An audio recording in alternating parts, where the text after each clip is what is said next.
We are going to start the chapter fraction, है ना। Before starting the chapter previously हमने क्या क्या पढ़ा है वो हम देख लेते हैं, ठीक है।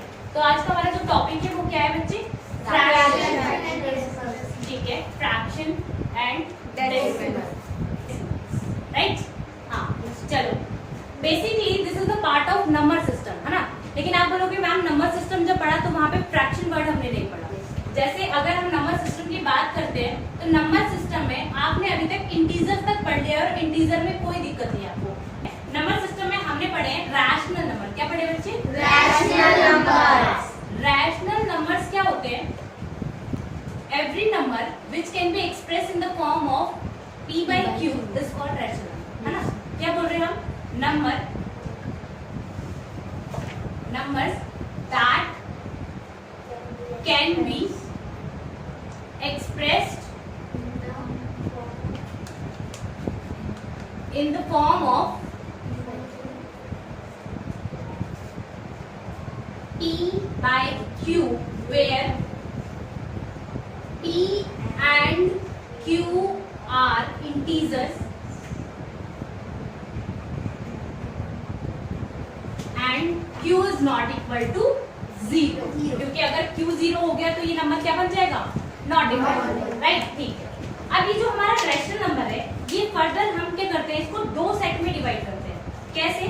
जो रैशनल नंबर है, रैशनल नंबर, इसके दो सेट बनते हैं। कौन कौन से? एक इंटीजर्स और एक नॉन इंटीजर्स।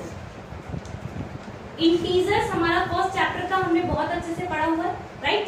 इंटीजर्स में हमने सारे ऑपरेशंस सीखे हुए, ठीक है, सारी प्रॉपर्टीज इनकी पढ़ी हुई है। अब हमारे पास नॉन इंटीजर एक नया टॉपिक है। क्या? Non integer. नॉन इंटीजर्स एक नया टॉपिक, ठीक है। एक बार दोबारा से रिकॉल करते हैं। रैशनल नंबर में जो हमने इंटीजर्स पढ़ा था उसको नंबर लाइन में हमने एक्सप्रेस किया था। कैसे किया था? हमारे पास जो इंटीजर्स होते हैं वो होते हैं, हमारा जो एक स्पेशल टाइप का इंटीजर होता है वो 0। तो हम सारे नंबर को कहां से स्टार्ट करते हैं? 0 से स्टार्ट करते हैं। फिर 0 के राइट साइड में कौन से इंटीजर्स होते हैं? पॉजिटिव इंटीजर्स होते हैं। 1 2 3 up to positive infinity, right. और 0 के जस्ट लेफ्ट साइड में क्या कौन से नेगेटिव इंटीजर्स होते हैं? -1 -2 -3 अप टू -8। लेकिन हमारे पास जो 0 हमारा इंटीजर है, 0 इज ऑल्सो इंटीजर, हाँ। तो 0 हमारे पास जो इंटीजर है वो non negative non positive integer. कौन सा इंटीजर है? Non negative non positive, right. Non negative non positive integer, मतलब ना तो ये नेगेटिव नंबर है ना ही ये पॉजिटिव नंबर, ठीक है। और हमें पता है कि जो हमारे पास पॉजिटिव इंटीजर होते हैं जिनको हम i प्लस से रिप्रेजेंट करते हैं, इनको हम एक और नाम से जानते हैं, natural number n, right, natural number. और अगर मैं इन नेचुरल नंबर्स में 0 को इन्वॉल्व कर देती हूँ तो मैं इन नंबर्स को जानती हूँ किसके नाम से? Whole number. किसके नाम से? Whole number, right. यहाँ तक आपने इंटीजर्स के बारे में पढ़ा हुआ, ठीक है। अब मैं क्या कह रही हूँ कि हमारे पास जो कंसेक्यूटिव 2 इंटीजर्स होते हैं उनके बीच में भी बहुत सारे नंबर्स होते हैं, है ना। जैसे हम बात कर रहे हैं किसके भी बारे में? 0 और 1 के बीच में भी नंबर होते हैं। आप बोलोगे कौन से? तो अगर हम मैग्नीफाइड लेंस से देखेंगे तो आपने अपने स्केल में देखा हुआ है कि 0 से लेके 1 के बीच में 10 लाइन और आती है ना। 10 लाइन और आती है क्योंकि आपको पता है कि हम आपका जो स्केल होता है वो सेंटीमीटर होता है। लेकिन अगर आपको मिलीमीटर में स्केल चाहिए होता है तो आप वो छोटे छोटे पॉइंट देखते हो। देखो उन छोटे छोटे पॉइंट को मैं बड़ा करके दिखाती हूँ। जैसे ये नंबर लाइन है, इनके बीच का ये वाली जो लाइन है मैंने ऐसे यहाँ पे रेड कलर में बनाया। तो यहाँ पे मैं कह रही हूँ कि मैंने ये लाइन कहाँ किसके बीच में बनाई है? 0 से लेके 1 के बीच में बनाई है। तो इसके बीच में जो नंबर होते हैं आप उसको कैसे रिप्रेजेंट करते हो? 0.1 0.2 0.3 0.4 0.5 0.6 0.7 0.8 एंड 0.9, और इसको लिखोगे 1.0 तो उसको हम वैल्यू बनाएंगे। आपने ये जो नाम दिया है पॉइंट, इसको हम एक और नाम से जानते हैं? क्या? डेसिमल। ऑलरेडी आपने पढ़ा था 6th क्लास में। इसको किसके नाम से जानते हैं? डेसिमल, ठीक है। चलो डेसिमल। तो ये जो डेसिमल वर्ड है ये किसके लिए रिप्रेजेंट हुआ है बच्चा? इंटीजर्स के बीच में जो नंबर आते हैं। लेकिन ये जो इंटीजर्स के बीच में नंबर आते हैं इनको हम इंटीजर्स नहीं कहते, इनको हम कहते हैं नॉन इंटीजर्स। क्या कहते हैं? Non integers. नॉन इंटीजर्स मतलब ये किसका पार्ट है? ये है रैशनल नंबर का पार्ट। किसका? Rational number. Non integers. ठीक है, ये आपके नॉन इंटीजर्स है। अब पता है आपको इन नॉन इंटीजर्स को मैं एक और मतलब मैंने बोला कि रैशनल नंबर क्या होता है? p by Q. लेकिन बेटा ये तो p बाई क्यू की फॉर्म में नहीं है।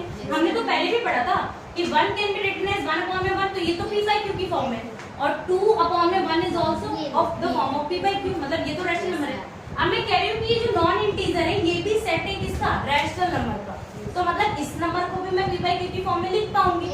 तो जब आप 0.1, जैसे मैंने चलो एक नंबर ले लिया 0.3, जब आप 0.3 को लिखोगे तो ध्यान से देखो इसको हम कैसे लिख सकते हैं?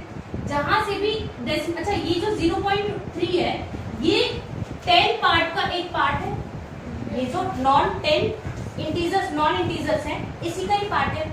कितने पार्ट में से? 10 में से। ठीक है, तो इसको हम लिख देंगे थर्ड पार्ट 1 2 3 है ना, 1 2 3 थर्ड पार्ट ऑफ होल में क्या है? 10 है ना।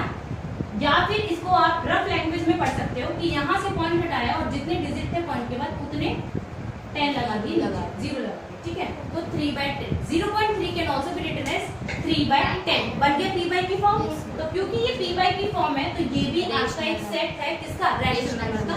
लेकिन इसको भी हम एक नाम से जानते हैं, क्या बोलते हैं इसको? फ्रैक्शन। वेरी गुड, फ्रैक्शन है ना। ये भी हमने 6th क्लास में पढ़ा था। फ्रैक्शन क्या होता है? Part of whole. ठीक है, थर्ड पार्ट ऑफ होल में क्या था? 10 था मेरा, है ना।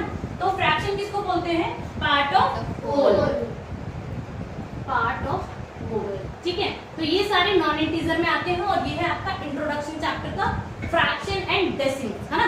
तो फ्रैक्शन और डेसिमल कहाँ आते हैं? आपके नॉन इंटीजर्स में। दिखाई देगी नंबर लाइन पे ये कहाँ होते हैं? पहले इतना नोट करो।